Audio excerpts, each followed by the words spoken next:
ఎక్కడో పుట్టిన పిల్ల, ఎవరో తల్లిదండ్రులు అంత ప్రేమతో పెంచిన పిల్ల ఇంటి పేరు వదిలేసింది, వంశం వదిలేసింది, తన ఊరు వదిలేసింది, తన వారిని వదిలేసింది, తన తల్లిదండ్రులను వదిలేసింది, బంధువులను వదిలేసింది, స్నేహితులను వదిలేసింది.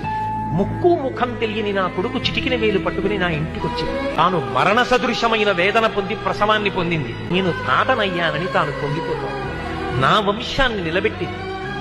మా మామగారు బాగుండాలని కోరుకుంది, మా అత్తగారు బాగుండాలని కోరుకుంది. తాను నోము చేస్తే, వ్రతం చేస్తే నా భర్త దీర్ఘాయుష్మంతుడు కావాలని అడిగింది. నిద్ర లేచి మంగళసూత్రం కళ్ళకద్దుకుంటే మా ఆయన బాగుండాలని కోరుకుంది. నా కొరకు ఆమె ఏం అడగల. తన అత్తవారి కొరకు, పుట్టింటి కొరకు.